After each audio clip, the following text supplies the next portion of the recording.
Hi and welcome to it.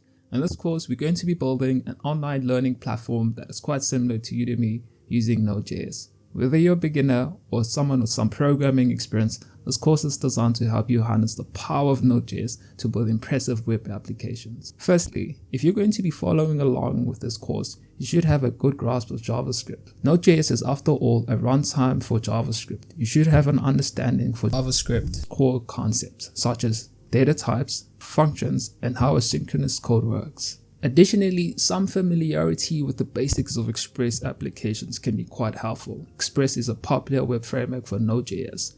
We'll be using it throughout this course. But first, let's start by understanding what Node.js is and why is it such a game changer in the world of web development. So, Node.js is a runtime environment that allows you to execute JavaScript code on the server side. This means you could use JavaScript to create applications that not only run in the browser, but also on web servers. It's built on the V8 engine from Google. Not this engine, but this one, making it incredibly fast and efficient. Now, let's travel back in time a bit. Node.js was created by a brilliant developer named Ryan Dell and was first released in 2009. It quickly gained popularity because of its unique architecture. You see, Node.js is designed to be asynchronous. It relies heavily on callbacks, promises, and async in a way to manage non-blocking code when performing I/O operations and event-driven programming. Before we dive deep into the course content, let's look at how an application would look like. We'll cover the main features and how the application works. Let's get right into it. So this is the application that we're going to be building. Let's try to be as quick as possible because it is big. We start off with the authentication section of the application in which you can log in or sign up or even, click on forget password if in case you forget your password. So immediately after logging in, you are presented with the dashboard or the home page for authenticated users. And in this section, or in this page rather, you're presented with popular courses that are available on the application, and below that you would have your active courses that you are currently undergoing. One thing you could do is that you can click on one of these courses and view the courses, and after viewing the course you get the course information, a course breakdown, and you can go ahead and enroll for that particular course. And immediately after that you can open the course and see all the available lessons that are available for this course. And in this case it's algebra, and then you can open algebra and take the course. So this is where you take the course. Below that there's information about the course, and you can take the quiz as well.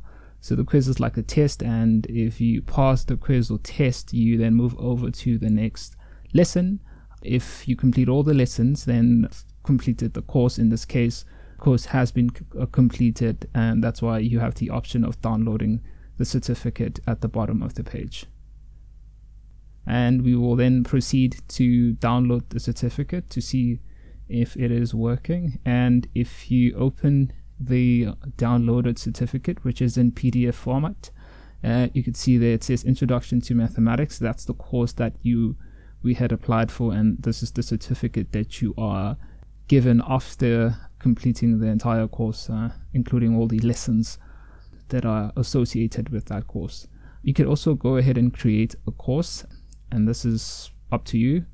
We will create a course called Let's Try Video Editing, and the status or the difficulty will be beginner, and it'll be 12 hours long, and it'll be in English. And then below that you then have to give a description for the course. Now I'll just say something random here, and below that you should select an image for the course. Look for something relevant. In this case, how about this? And just below that you have categories. So which category does this course fall under? Design would be more appropriate in this instance. And below that you would have required material, and these are the required material for this course. And then you can have prerequisites, and these are all the things that one should know prior to taking the course, and immediately after that course is created, then you can view the course. And this is the course that you've just created. It has still had a lot of things to go, so beyond that, you could also, if say you were looking for a course under, say we're looking for a course that's an AI related course, so in this case I'll just search for AI. Machine learning pops out there, meaning that it's a course under the AI category, and you can enroll for the course if you choose to do so. And pretty much the very next thing would be to go to our settings to change our profile. In this case, I'm going to change my name to something that makes more sense. I'll change it to James, and below that I have a button in which I can change my name, and name changed. So my name has been changed to James, and you can finally sign out from the application.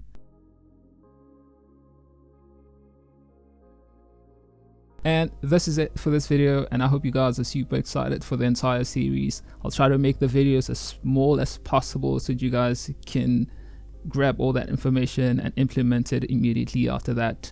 As for the next video, we're going to be setting up our local environment, and I guess this is it. Hopefully I see you guys in the next video. May the code be with you.